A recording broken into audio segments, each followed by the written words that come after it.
Greetings and salutations, horror movie fans. My name is Gilbert Ybarra, and welcome back to the Attic Review. On today's episode of TAR, we are going back to the 80s, and we're going back to camp.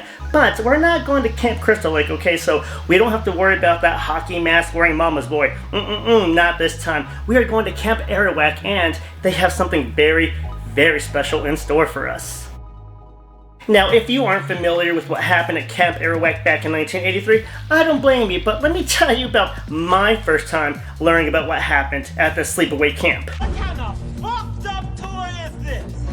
Oh, Jesus, I was like the tender young age of maybe 13, 14 tops when I saw this film, and I gotta say, my eyes and heart have never recovered from what I saw. We are shown the sleaziest of perverts, the cringiest acting and outfit choices, some creative but horrendous murders, and the ending that terrifies me. What's today? To this fucking day. Oh my god, this ending. That ending truly is nightmare fuel, but we're getting ahead of ourselves. Before we talk about the ending or anything else, let's look at the cool poster for Sleepaway Camp. Oh my goodness, such a cool poster for such an amazing film. This film was kind of like a little Cinderella story because it was not intended to be as well received as it is now. Kind of overshadowed by like Friday the 13th and Halloween. This movie kind of skyrocketed into our hearts, and we're going to talk about why. In usual Attic Review fashion, I'm going to break down the film into the three acts as I saw them play out. I'm going to talk about what I disliked and what I very much liked about each act, and overall how I felt about the film. So without further ado, let's talk about Sleepaway Camp in Act 1.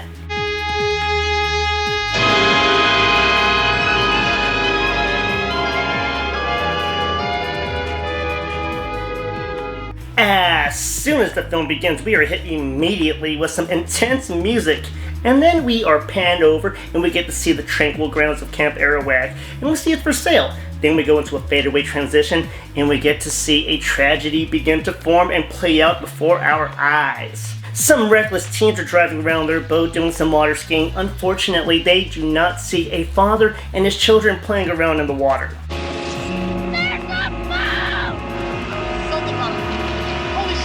And the teenagers sadly run over the father and the two children playing in the water, and the father's partner from afar can only gasp out in horror.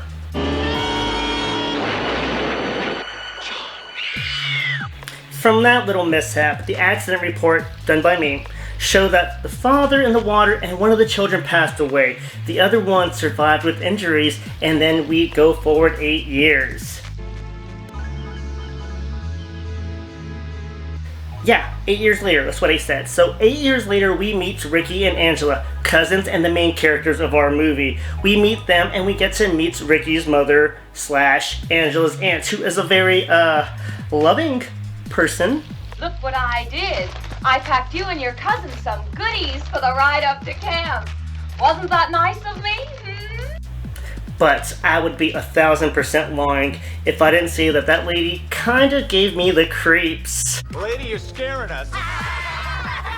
She looks even more sus as she talks about keeping the kids' physicals on the hush-hush, but sends them off to camp anyways for a summer that no one, and I say again, no one's gonna forget. On your butt. Let's get those buses back to the garage. Come on. Get on your butt. The buses arrive at camp, and you know, it's what you would expect with a bunch of hyper kids. Look at all that young, fresh chicken. But the last thing you want around all these hyper kids is the creepy cook that should be interviewed by this guy. How's it going? Good. Why don't you have a seat? Besides that walking excrement, we also meet creepy owner of the place, Mel, and his right-hand man, Ron, or Ron for short, who walks around with a moose knuckle like no one's noticing. I'm gonna take her inside to see Audie. She'll be alright, probably a little homesick is all. Come on, Angela. Seriously, Ron, put that away. No one wants to see that shit. Go back to work, everyone. Don't act like you're not impressed. Alright, it is a little impressive, alright, and you seem like the only good dude in this camp. Now, let's get back to Ricky and Angela. Ricky is showing Angela around camp and introduces her to his best friend Paul, and later to his former love interest Judy, who turns out to be a complete bitch. Oh my god. Yeah, watch out for her this movie. What are you looking at? Angela is not having the easiest time of making friends, and she doesn't have much of an appetite. As a result, Vaughn unintentionally puts her in harm's way as he leaves her alone with the creepy pedo chef. And anyone who's ever worked in the service industry will tell you, never, ever go to the walk-in alone, ever, or with somebody, ever. Look at the love, bitch. Thankfully, Ricky walks in just in time, gets his ass kicked, but they escape with their innocence mostly intact. Sure, whatever you want. Now get the hell out.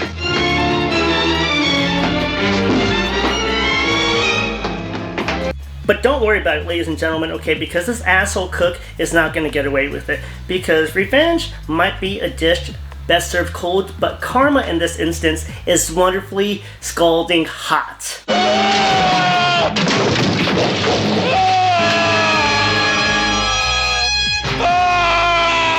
I think he learned his lesson here.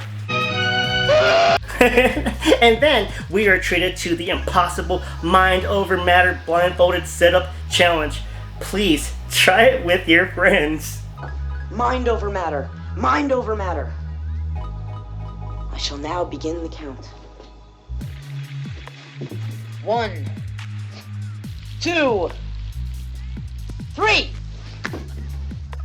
You guys are gross. And then, during the softball game, we are treated to some of the most wonderful trash-talking and horror movie, and cinema history, as we have the crop tops against the blouses going at it in spectacular fashion.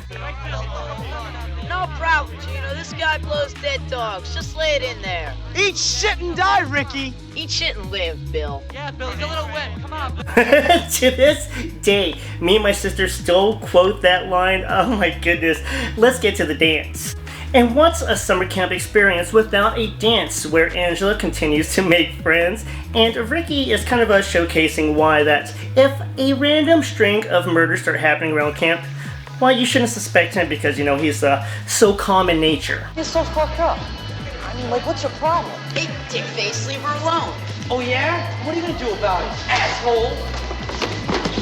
Ricky's starting more fights, Paul is making the moves on Angela, and a group of the camp bullies are trying to persuade some of the girls to go off to the lake with them so that way they can do some skinny dipping, and it's not such a home is where you make it scenario. Yeah, you like to see homos naked. That's cool, man. Whatever. No. Home is where you make it.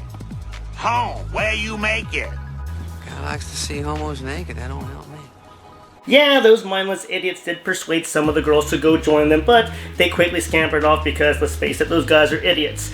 But one of the bullies encounters the killer, and we get our first death at Camp Arawak and the end of Act 1. What the hell are you doing here? I bet the rest of the boys will be interested in seeing you. But before we get into what I disliked and liked about Act 1, do me a huge favor, everyone. Click like and subscribe on the channel. Tell some friends. Alright, let's keep going. One of the minor Act 1 dislikes that I had was the transitions, like the fade in, fade outs. Felt too much like daytime dramas for me.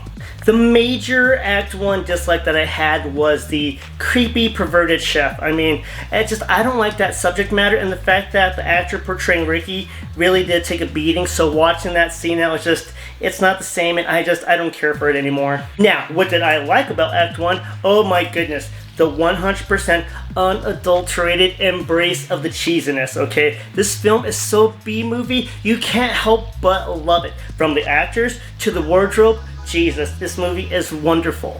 Act 1 did a really great job of laying down a solid foundation that, yeah, we're gonna be creeped out, but there's still some lighthearted shit in there to make it more digestible. Now let's get on to Act 2. So it was one of those fluke accidents we could not have foreseen, and that is all there is to it. I don't know, man. It was an accident.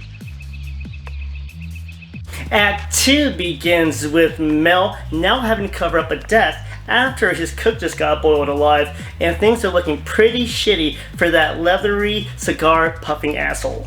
Hijinks and hormones continue to fill the camp air as Angela continues to showcase her skills at making friends at camp, and then all of a sudden we get to one of the camp bullies bites the dust in a Candyman-inspired death. Now Mel has to sweep another one under the rug, and Paul continues his toxic boy, nice guy routine, and it kind of works on Angela. They start to kissing, but we are now exposed to a very intimate flashback that reveals a lot about Angela's strange behavior throughout camp.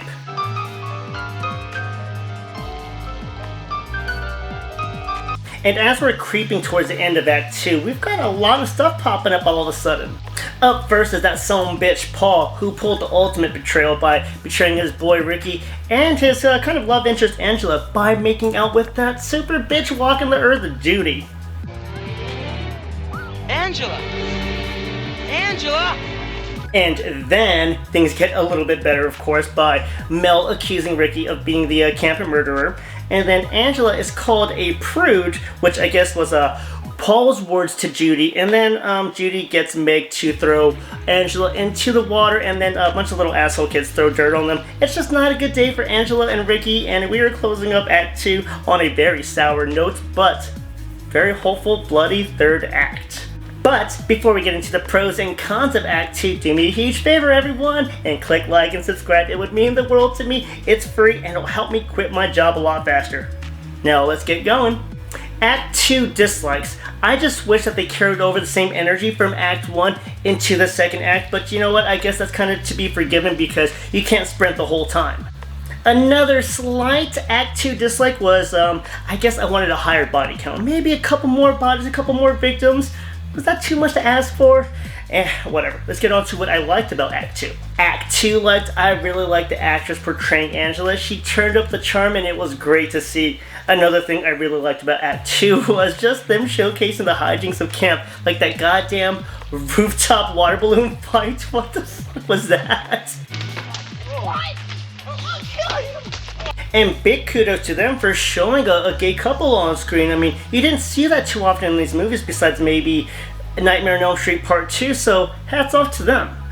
And now, it's time for that third act and that horrible ending I've been talking about. Act 3 begins with a weird agenda for the counselors as we see a dance, which is usual, but then we have an overnight camping out in the woods, which I think is kind of bizarre considering there's a killer running around, but hey, I don't work there. Alrighty, in some cases in horror films, the final act, sometimes the D-bag characters don't really get their comeuppance. Trendy bizarre. However, in this film, if you were an asshole at all in this film, the third act, you're gonna get yours, alright? You will got. But back to the storyline, let's finish this up, alright? Mel is frustrated, he thinks he knows who the killer is, he goes after him, and then after this, we get treated to another flashback, courtesy of Angela, and we get to see a little bit more into her psyche, and then we are presented with the ending of all endings. I'm not going to talk about it yet. I'll talk about that in my Act 3 likes because, spoilers, yeah, I want to talk about it. And yes, I'm just going to push forward and end Act 3 because it ends with us finding out who the killer is, why the killer was the killer, and let's just get into the dislikes and likes of Act 3 and the rest of the movie. Act 3 dislikes. I can't really name any. I can't. It was just a great, superb ending to the film. The only thing I might complain about is maybe the cop's mustache. Yeah, if you know, you know. So Act 3, what did I like? Oh my goodness, I loved the breakneck speed of this film because, I mean, the way just everything exploded at the end was nice. I seriously mean this when I say, like, this is one of the endings of all endings, alright? This really terrified me, and I want you guys to watch it. I'm gonna put up a little bit of the clip, but I want you motherfuckers to have to be traumatized like I was, because even rewatching it now for this review, I did not like how uneasy I was and how afraid I was, alright? I didn't like feeling like a little bitch again. Okay, and a quick and very disturbing fact about this ending scene was that obviously the actress portraying Angela couldn't do it because she was underage and it's just in bad taste to do it. So for the final closing act that required some male nudity, they actually got some random, I think like college kid, like somebody in their 20s to do the scene, which apparently he had to get extremely drunk, and to this day nobody knows who it was. He went unknown, and I guess it was because he was ashamed of it, but to this day, no one knows who he is. So if you guys find out, oh my goodness, I hope you're okay, buddy. So that is Sleepaway Camp, released in 1983, and a cult classic for a reason, for its huge brazen balls and tackling a lot of subjects sensitive subjects all across the board in this film, and something that not a lot of slashers have done in the horror genre, in that the victims here that were targeted were mostly like 12 to 15. You don't see that shit in horror films, so Sleepaway Camp was just a wild one.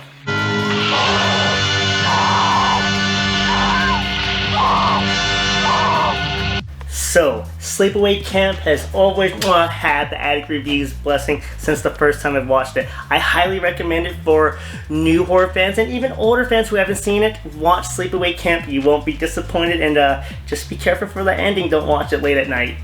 This concludes this episode of the Addict Review talking about Sleepaway Camp. So everyone, thank you so much for your time and talking horror movies with me. Please click like and subscribe, tell some friends, and until the next time we get to talk movies again, take care of yourselves, alright? My name is Gilbert Ubar. Thank you for watching the Addict Review. Smile, Tiger.